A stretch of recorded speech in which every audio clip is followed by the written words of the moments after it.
Hello, hello, hello, everyone, and happy Monday. Today is National Women's Equality Day. So today is August 26th.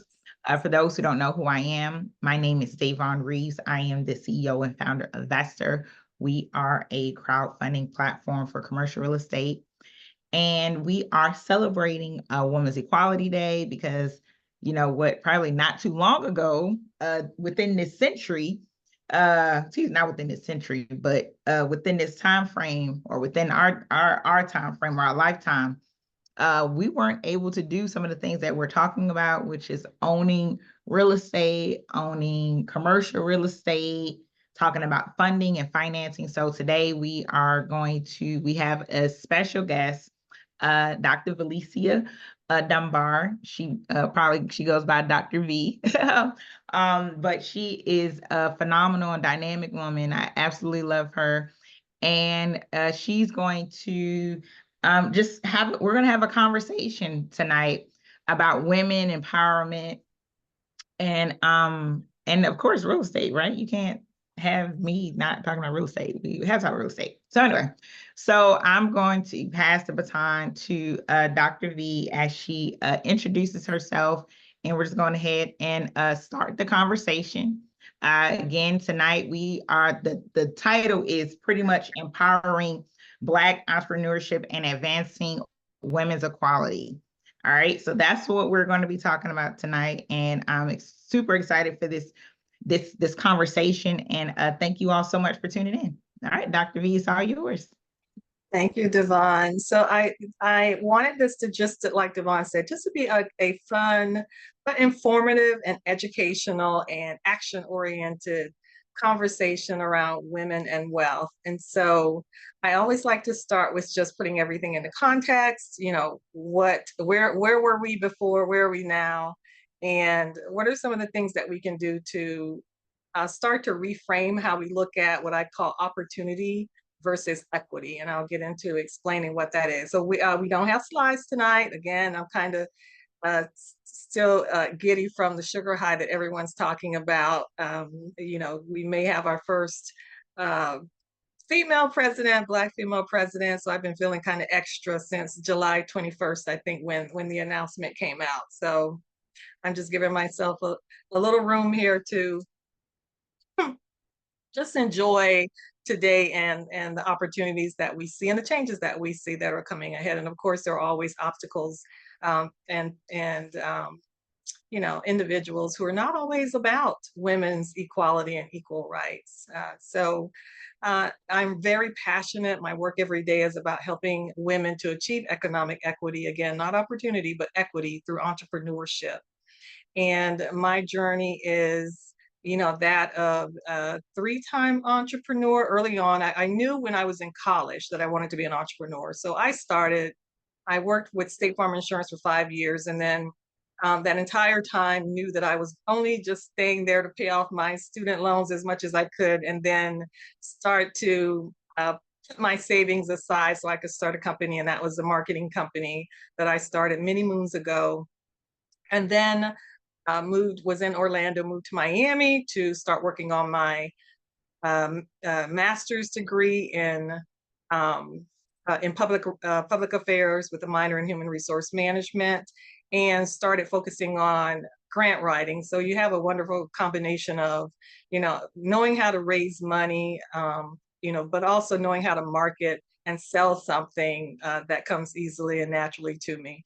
And then after that, moved to Philadelphia, worked there for a minute, and then applied to the University of Maryland, University College, to work on my doctorate, which is doctorate in management, with an emphasis on crisis management. And I always say that during COVID, that was the perfect storm for me to exercise everything that I had learned in my research about how to help organizations to pivot. And it proved to be very helpful and very informative. And I was able to help a lot of people to understand what that looked like.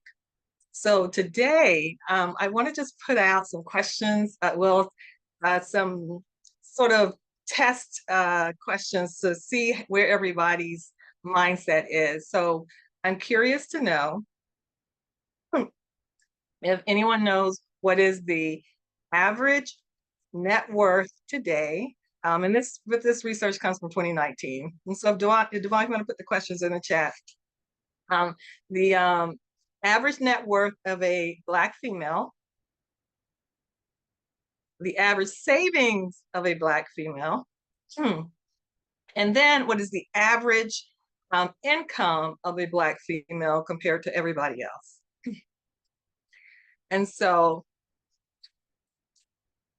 when we think about women, and particularly African-American women, but women in general, are focused on, numbers and being the financial, decision maker and the financial breadwinner in the family has always been sort of an afterthought.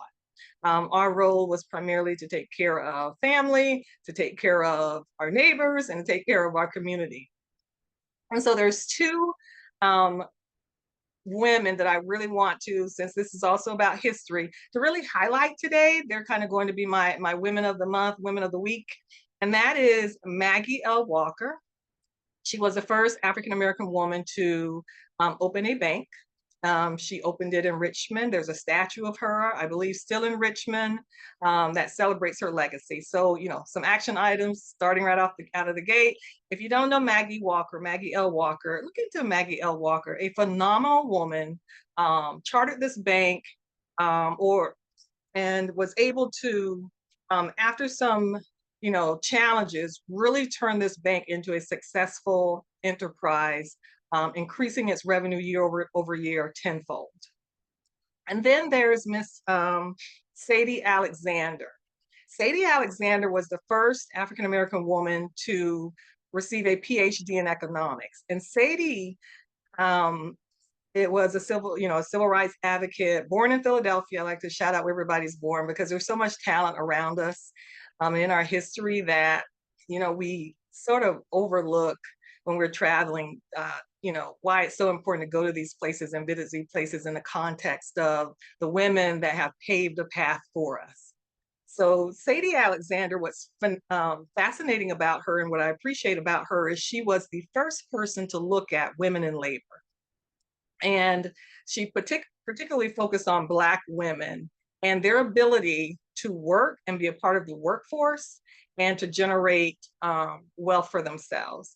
And one of the things that Sadie found in her work was that women, and this continues today, women were very much inclined to give away their labor, their natural given talent and natural given resources, to give them away for free. And so through volunteering or saying, deferring payment or whatever the case may be, she found that this was a common trend in her research. I think she interviewed about 160 or so Black women who were working in the labor force at the time. And of course, many of them were domestics. Some of them may have side businesses or part-time businesses, but that was the fascinating thing. And so, this was in the 1920s. Today, working with entrepreneurs, I still see this concept around giving away our labor and giving away our natural talents. And that is through the lens of undercharging as entrepreneurs, or when I first started working in this space here in Jacksonville, being afraid to invoice. I was like stressed out because I didn't understand why women were not invoicing or afraid to send out the invoice after they've done all of the work. So those types of, patterns in our history and our behaviors today brought us to the point where we have an enormous wealth gap. So when we talk about Women's Equality Day, a lot of the conversations is around voting rights and all of the advances that we've had, socially, the civil sort of humanitarian achievements that we've achieved. But when we talk about wealth, African-American families, and in that bundle, Black women are still at the bottom. So when I look at this question around net worth, let me just go ahead and just give you that first answer now. So the annual earnings of A Black female is 42,000 on average. This is 2019. The average earnings of a Hispanic woman is 38,000 on average. The annual earnings of a white woman is 49,000 on average.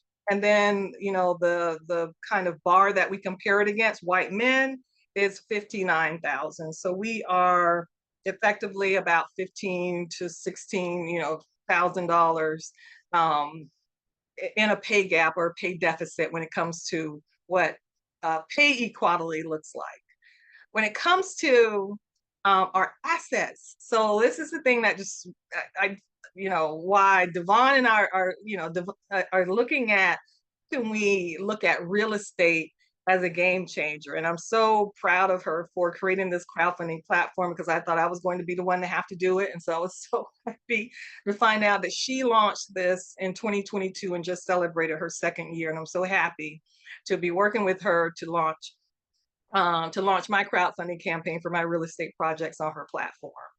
And so when we look at the wealth gap, the median net worth of an African American man is $10,000 in net worth. So after you take away all the liabilities, that's your net worth.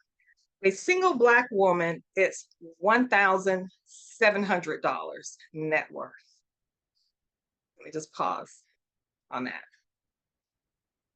And it gets even worse when we think about savings. And so savings is just a single $100 bill when it comes to how much does the average Black woman have in savings. And this was, I believe, from, I think this was a decade ago that research came out. Now, what has really sort of been my crux since COVID hit was this data. When I was, creating some research and some financial education curriculum for a client, came across this research out of the University of California from 2017 that said overall, comparatively, the net worth of the Black population in the US, their share of the net worth, our share of the net worth since Reconstruction has only inched up from it was less than 0.5% prior to Reconstruction. Today, it's still under 1%. It may be 1% or 1.5%. I can't remember my exact numbers in my head, but either way, it's just astounding that this is as far as we've come with all of the people that we see who are doing so well and who are just making, breaking, financial barriers. Overall, as a community, we are 1%. Let's just round it around, 1%, well under 1.5%, 1%, and only inched up 0.5 percentage point since Reconstruction. So we understand that, whatever we built after Reconstruction with Black Wall Streets here in Jacksonville, when I'm working on my project, is in La Villa, which was, what we consider the Black Wall Street of Jacksonville, the Harlem of the South, where Union soldiers, Black Union soldiers, came to start this town in 1866 and accumulated. Our first Black millionaires were in La Villa. And so we understand that, there was a crisis of everything that we built up after Reconstruction being, intentionally, systematically, deliberately, through policy, through violence, through any possible means, stripped away in the most severe and punitive way. So we understand that.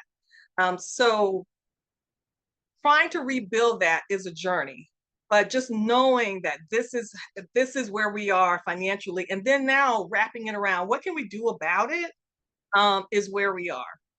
So we have this great opportunity with technology, with this open window to really look at how we can start to rebuild, again, Black Wall Streets. And even if we're not building them physically, how can we build them, in the internet, in these, commercial technology spaces that have unlimited opportunities, and we don't have to show up, as ourselves. We can just stay behind the technology and let the technology do the work for us.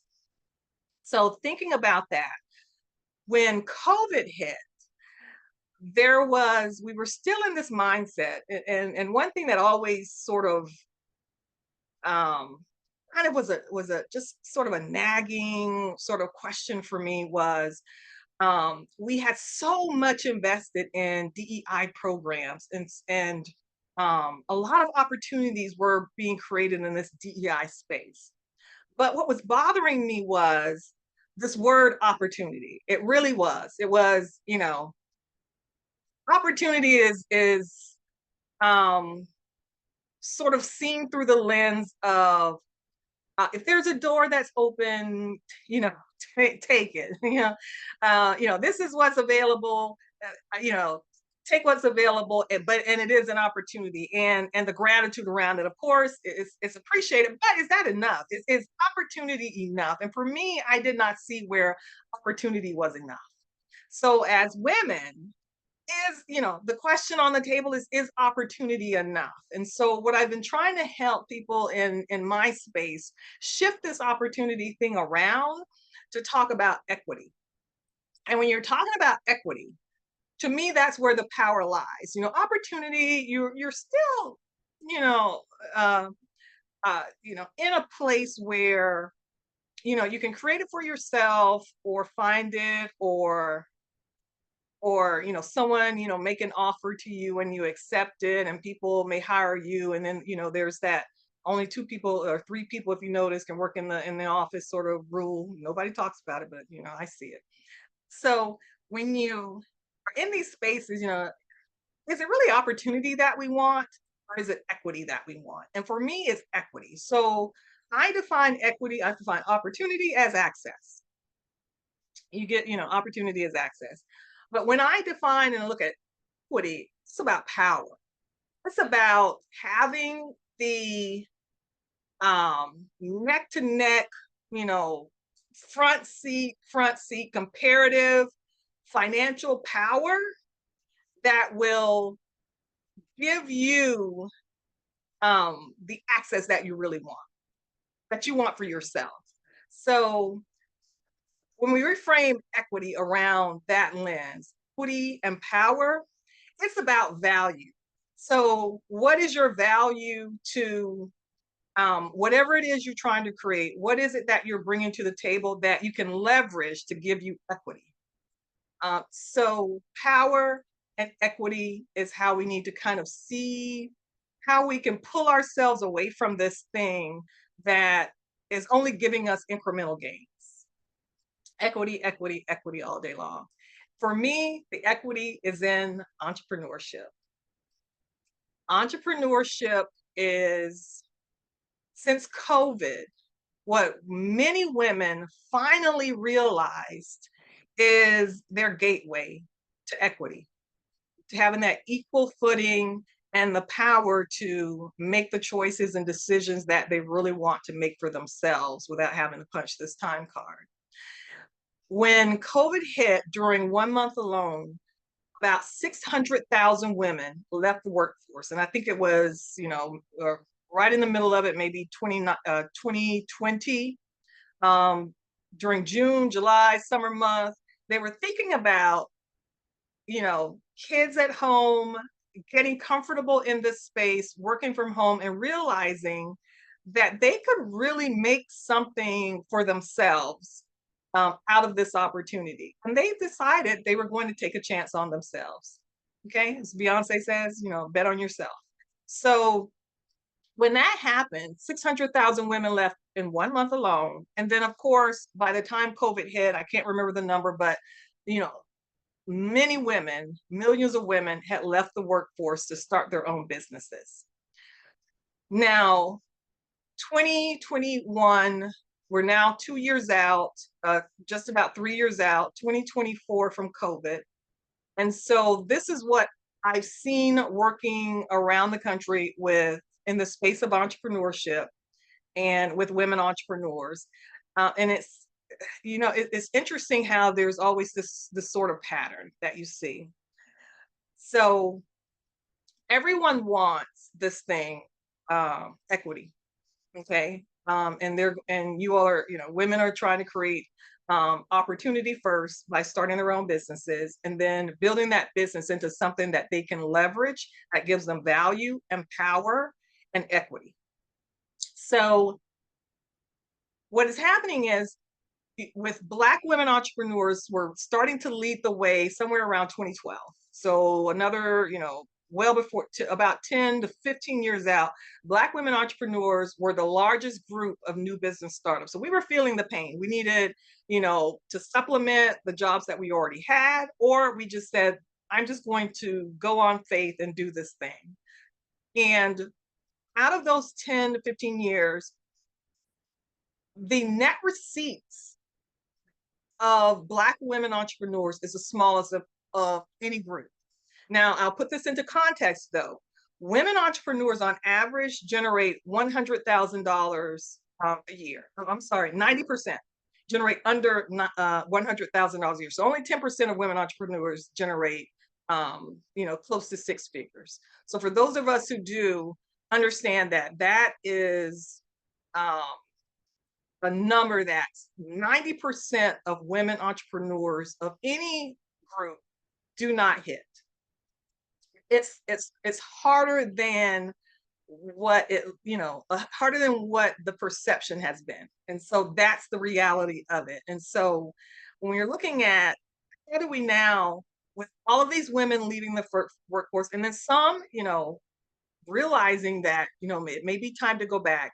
We're starting to see now that the boost from COVID and all of the first time ever have I seen, grants going to for-profit businesses, because I remember always saying for-profit businesses do not get grants, but there was this huge, culmination of, George Floyd and social justice movements, and then COVID, and the largest number of businesses that were threatened to close were Black-owned businesses at a rate of 40%. And that number scared me.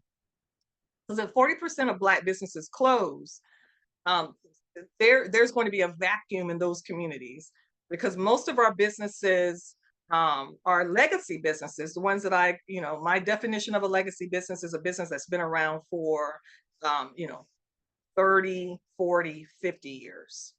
And so watching family generational, business close would be something that I think all of us need to kind of rally around and prevent. So that was the energy coming out of COVID, is how do we stop the hemorrhaging, the threat of Black business closures? The largest number after that, I think, were women-owned and immigrant-owned businesses. I can't remember what order. But these huge populations of closures were coming down. And so for the first time, we started seeing grant dollars going to for-profit businesses. And for those of us who were working as, with entrepreneurs and providing technical assistance, we started seeing this show up in the income line, the revenue lines. And it was a false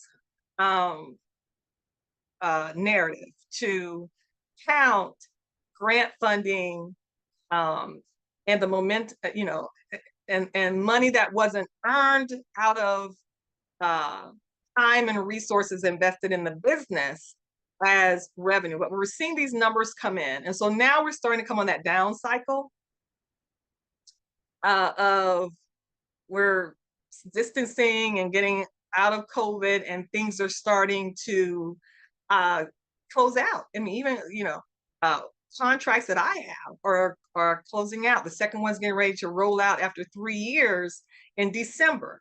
Now they'll probably renew it because now money is going into the urban areas, and this is a national organization. So I know where they're just going to shift it. So women and Black women in particular, entrepreneurs, are going to start to see this money start to go into different areas to get spread out more evenly. So what does that do for Black women entrepreneurs, for women entrepreneurs, and for our movement towards equity?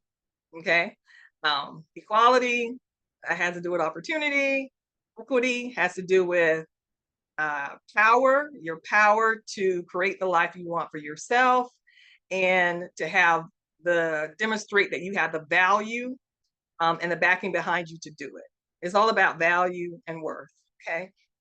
So now that we are in 2024 and today is Women's Equality Day, and we look at where we are from, now today from where we started, and this huge shift towards, everyone trying to be um, be self-determining, or have this narrative that they create for themselves out of their lives.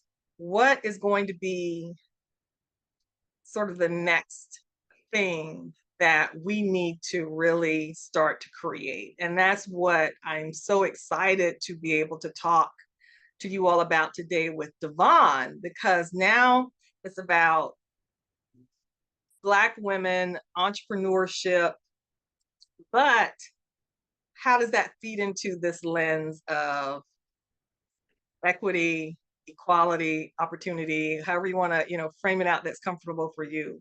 What does that look like? So I'll pause there, Davonne, because I want to start to now shift into what I'm so excited about with it, what I think all of us can lean into is this new business model around crowdfunding, and really looking at how we build wealth as a community together to create the leverage that we need, the leverage that comes through having value and the power to write our own script for ourselves and our lives. So I'll pause for a second. Yes, do we have any questions? I know Dr. V gave us a lot of facts, and look, I'm over here taking notes. I love history, so this is exciting. So any question that you may have, feel free to put it in the chat. Any feedback, or yeah, we're here. If not, Dr. V, keep going. But it's the space. Don't be shy. I want to know how many entrepreneurs, if you can tell us how many entrepreneurs are on the call, because that's my sweet spot. And then I want us to talk about, what's the difference for you between opportunity and equity? Does that make sense? First, I would just want to know if that makes sense. And if it doesn't, I'd love for someone to challenge me on it. I love a good challenge, but I think that the DEI and the opportunity, and all of that, the investment and all of that is, I don't know if it's intentionally designed to just continue to keep us at a level, preset or whatever, or if someone feels, you know what, I like that road, I'll take it. So I'm curious. Jesse, do you want to? Hi, Jesse. Do you want to come on and give us your thoughts on that?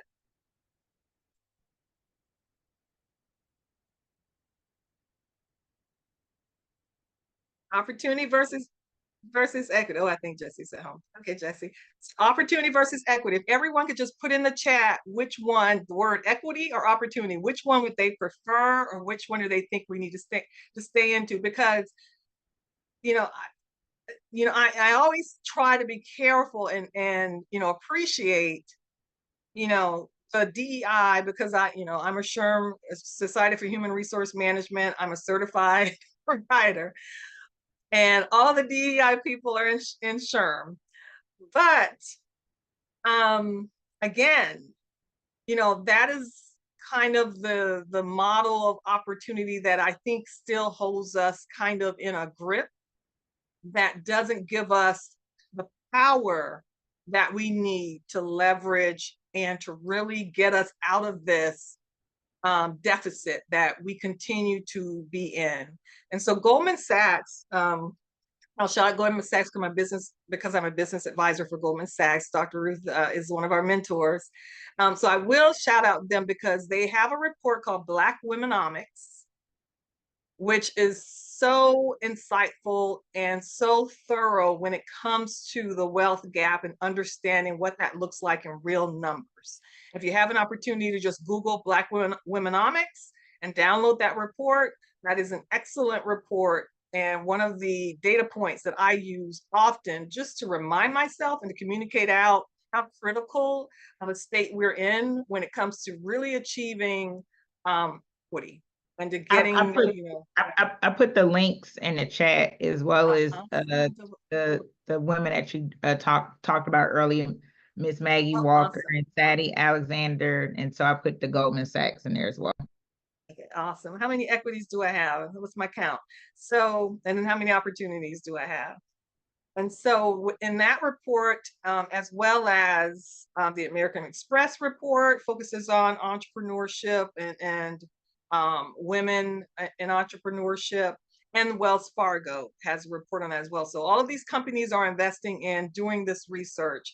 And we have a researcher on the call, Tanika. You should be getting some of those contracts because, they are, again, after George Floyd and then COVID, they are really trying to figure this thing out. A lot of it is focused on, trying to infuse those dollars in combination with, the old redlining money and the CDFI money and all of that.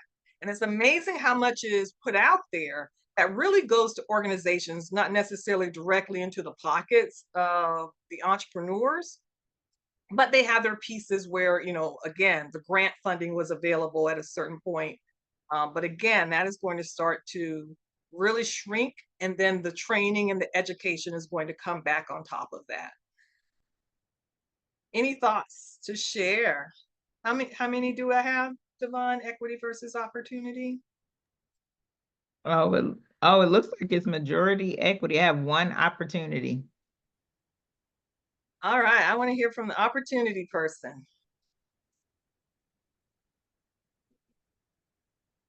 If she's okay with that or he's okay with that. Looks like it's Juria. I'm okay with it. I'm sorry, I'm driving, but I am okay with it. The reason why I said opportunity is because I feel like now as women, we are sitting at tables that we have not been able to have the opportunity for. I know where I'm from in Illinois, there's been doors open that if we look back prior to COVID, as you were saying, we probably would have never even had those doors open, especially in the workforce community. So that's why I kind of chose opportunity. Okay. And so it sounds like you're saying from the lens of being an employee, working for a firm or working for someone else, that would be an opportunity position. What would be an equity position for you? Well, I own my own business. So that's where I was going with that. It was, I worked at a hospital for like 27 years. And then as COVID hit, I was like, you know what, I took the leap of faith and I took it on, I took it out in the workforce area. So equity wise, I don't know, I have to think about it because I've always looked at it as an opportunity. So I really can't, I'll have to think about that one though. It sounds like you're driving in the equity lane. So I am. So you already let opportunity go. This is true, but I just know that if I wouldn't have pivoted at that time, I wouldn't have had the opportunities that I have now, I should say too. Okay, I can appreciate that. Just taking those opportunities and then letting it give you a leg up to start moving towards the equity lane. I absolutely love it and appreciate it. So I'm all for that. So a good delineation between the two. You have opportunity, you let it work for you, you ride it out, but then when it's time to go and start looking at how you can start to create equity and generate the value and the power that you need to leverage yourself, to be on an even playing field with everyone else, that's what you're going for now. Agreed? Agreed. Okay, all right. That wasn't hard. I love it. I love it. So is it Juria? Juria. Juria. So Juria is one of many Black women entrepreneurs. When did you leave your job in the? Right at 2020. I left right in 2020. Okay. So again, coming out of COVID, you're still the last. What took you so long? All of us, most of these ladies left right at the height of it. You had to get your stuff together. So, but Yes. again, you're part of that group, that family of women that said, okay, this is the time when I need to look at this through a different lens. How do I start to look at this as equity, creating value for myself, generating the power and the access that I need to even the playing field? So excellent example. Anyone else? So where do we go from here? I'm ready. If you're ready, I think we have a few more minutes. Davonne, to talk about crowdfunding. Yeah. I don't want to get ahead of you. So do you want to introduce the concept and why you started this concept, and then I'll just come in and chime in on, the information I'm aware of in terms of these different crowdfunding platforms that are coming up, because there are opportunities now for entrepreneurs to jump on. And so Davonne's platform is specific to real estate. But for example, here in Jacksonville, there are opportunities now to jump on to equity crowdfunding platforms where you can have business, any type of business, sign up for this platform, and anyone can invest in your company. And so that's a platform here. It's called Honeycomb Credit, that I'm an affiliate partner with, where you invest whatever amount is the minimum, $500, whatever, into the business that you kind of go on their menu of businesses and see who's out there and who's doing what, and say, oh, I love this business. I want to invest, at the $500 level. Difference is you get paid back plus interest. So it's not crowdfunding, GoFundMe, all of these other kind of help people out altruistic platforms. These platforms are about having people invest and then turning that money around, giving you your investment back plus interest, while also helping that business to get the capital that they need to grow. So those are the platforms that I'm focused on and looking at now, because that is a unique business model where all of us can support each other and participate in. So go ahead, Davonne. No, I love that. Yeah, I actually invested in a project on Honeycomb maybe a couple years ago. It was a Black owned. It's still around. I still get my emails. I forgot that I invested in it. Still get my emails about, you got some credit. I'm like, okay, great. No, but yeah, thank you. Exactly. So shout out to Dr. V. Drop a fire in the chat. It was a great conversation. I love history. After the call, I'm definitely going to research. I think I remember, because I was born in Philly. I think I briefly heard about Sadie Alexander, and so it's good. Yeah. We got a question in the chat. Is it Honeycomb? Hold on, let me pull it up. So Honeycomb Credit. Honeycomb Credit. I'm gonna put the link. Yeah, so that way they go to the right website. Yeah, so Honeycomb is a little different than Vesterr. Vesterr is like Dr. V said, is more for commercial real estate, and Honeycomb is more so for folks, who were, starting a startup, and they need some funding, or they need some equity partners, and meaning, you can't fulfill it yourself. So Honeycomb, you could definitely look at a website such as that to get you some of that equity funding. Vesterr, on the other hand, is for commercial real estate. So we launched 2 years ago. We launched on 7/11. That's my late father's birthday, and I'm a huge Beyonce fan. And so she has a song called 7/11. So there you go. That is the reason why I always bring it up, because it's so important to me. And we had our first successful raise earlier this year. We raised 1.2 million for a hotel in Lake Charles, Louisiana. So I don't know if we have any folks who invest in that deal, but we have some new hotel investors because of that project. And so that was actually one of the reasons why I created Vesterr. So that way there's an opportunity to invest in commercial real estate. Because a lot of times with commercial real estate deals, you don't have access to them, or the minimum is too high, right? And so there's, for the longest, especially for women, since we're talking about women, particularly African American women or Black women, we didn't get access to that. So it's a lot going on.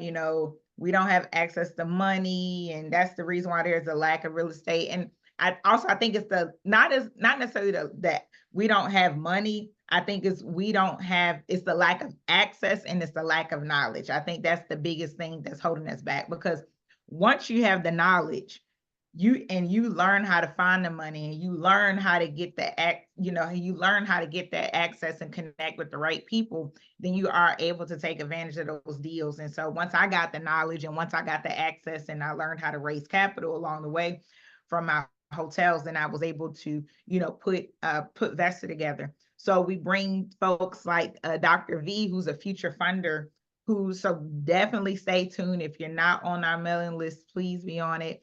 And it is not, so this one isn't a hotel. So Vesterr just isn't for hotels, it's for commercial real estate. So I don't know, Dr. V, if you want to talk briefly about your project that's coming up. Yeah, absolutely. So I purchased, well, I need to confess, I just put an offer in for another smaller office building, closer to my house, while this project is under construction, because it's going to take a while. I'm dealing with, so as a developer, that's my new title. I didn't own it until I was sitting in the fire marshal's office, and he was explaining to me what I could and could not do. And he said, well, you're the developer, right? I was like, yeah, I'm responsible for all of this. So let's own that new word too. We are developers. And so purchased this property 2021, and pulled a team together, and quickly realized that one person on the team wasn't a good choice. So I'm learning as I go, in terms of making sure that you have vetted people around you as well. But this is a project where I'm very passionate about trying to help save our history. Again, save our Black Wall Streets, bring commerce back to these areas where they either, where we were, thriving, and then, they either came in and put a road through it, or tore the buildings down here, is what happened in Jacksonville. They divested in this rich historical district. And so there's a block that's there across from the courthouse in downtown Jacksonville, where property came up for sale for a really good price. And I was like, oh my God, the timing is perfect, because my previous building had water damage coming into it. So I was so happy I didn't buy that one.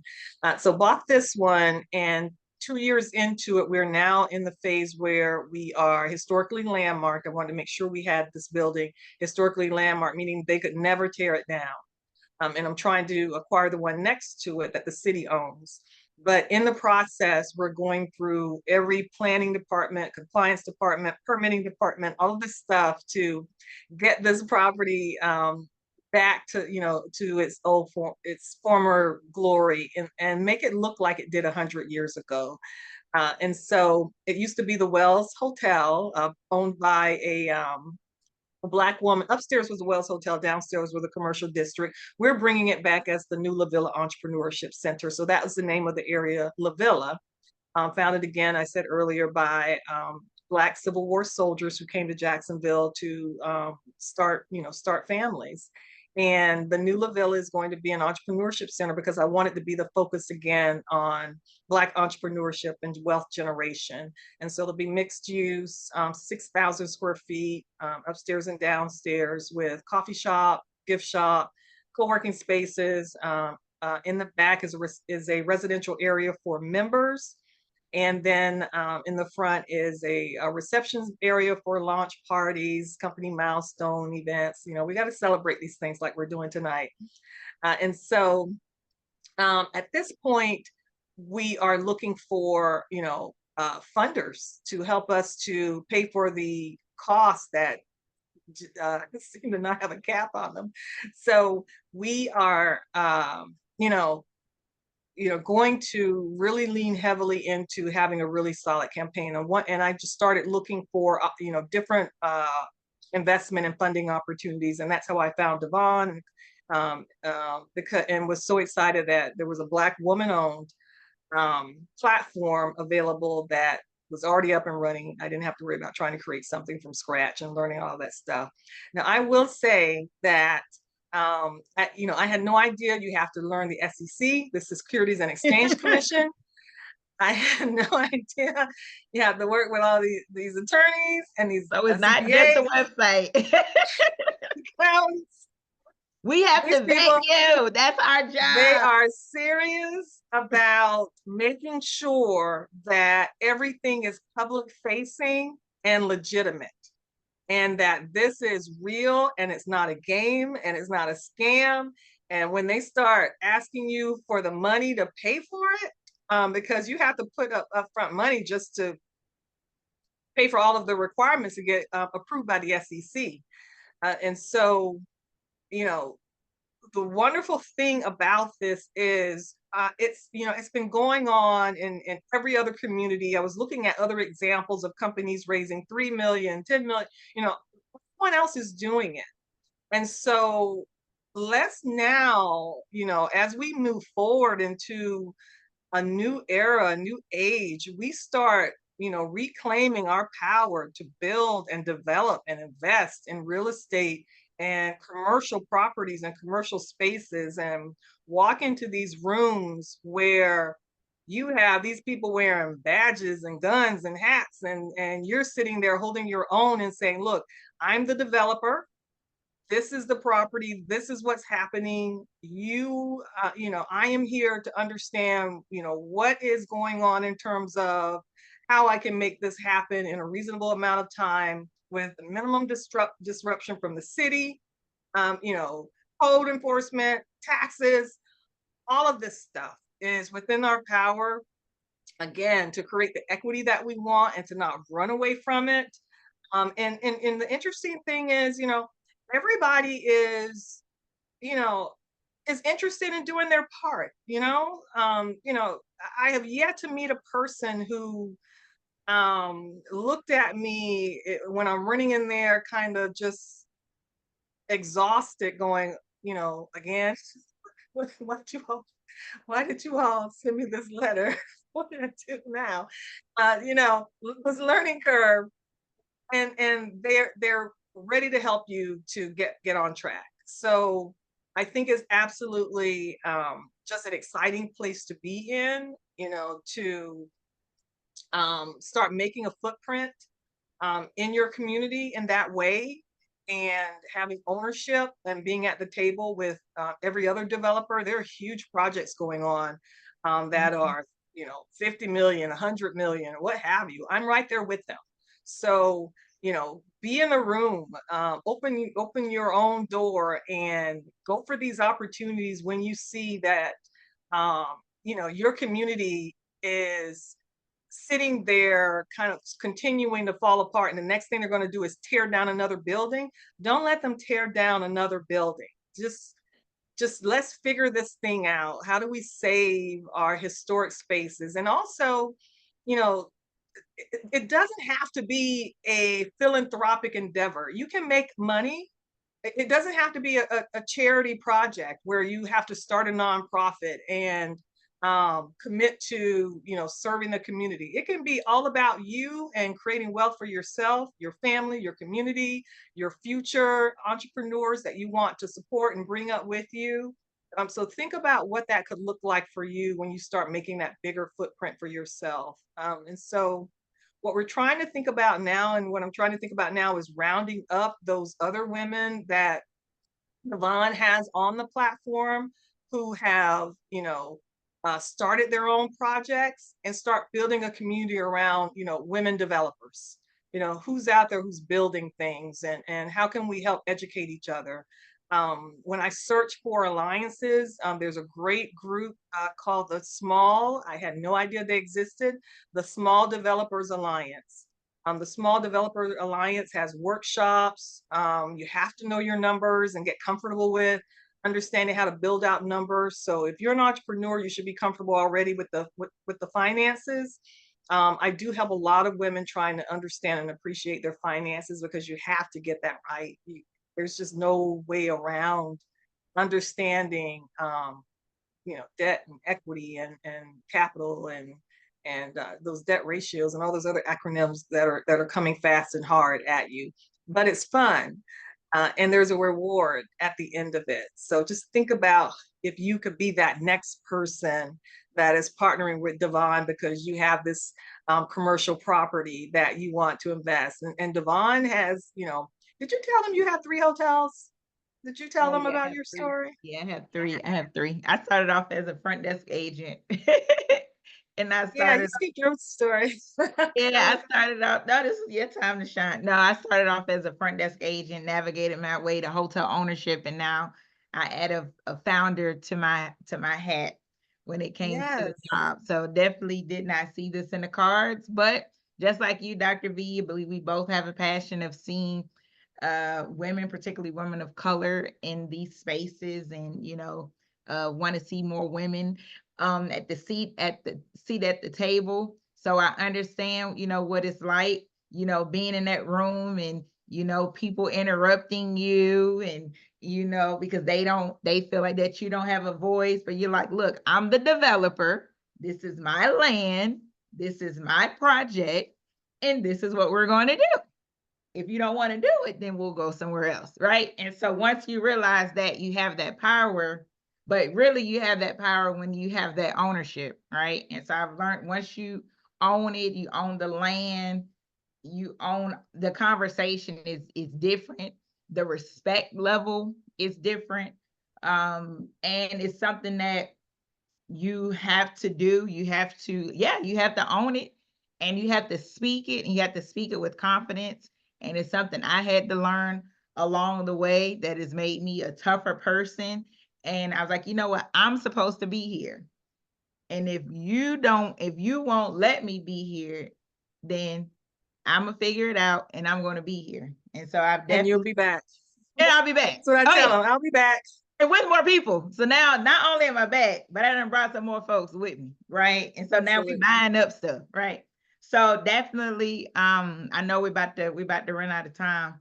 But if you are on, you definitely should be on the mailing list. If you signed up for the webinar, we'll get you added to the to the mailing list. So definitely stay tuned for Dr. V's project. It'll be coming on Vesterr pretty soon. So super excited. Saw the project myself over the weekend, and it's going to be a great opportunity. Or what? How should I say? Dr. V is definitely a good person, and we're definitely have the same feeling when it comes to getting more people of color, particularly women, especially since it's National Equality Day. So, oh, they Yes. think you're a gem. Thank you, Jesse. Yes. But So yes, we are all about making sure everybody, there's room for the world is big. There's enough for everybody. So, we're trying to make sure that everything that we know, we share it as much as possible, to get you all, here faster than we had to get here right. When I think about, Davonne, when I was, we're touring this weekend, so Davonne came to look at the property and do her due diligence this past weekend. And we were looking at some of the other older buildings there. And, we have to also appreciate that there were Black women entrepreneurs during segregation who were hotel owners, and we were looking at, I can't remember the name of the hotel now, but looking at some of those buildings that are empty, vacant, but still just really solid, beautiful structures that they built. And so there's history behind us. We need to also reclaim that, not let, Maggie Walker and Sadie Alexander's names just go into oblivion. We're honoring them as well. We're certainly not the first. We're the first in this new era where we have to figure it out a little differently.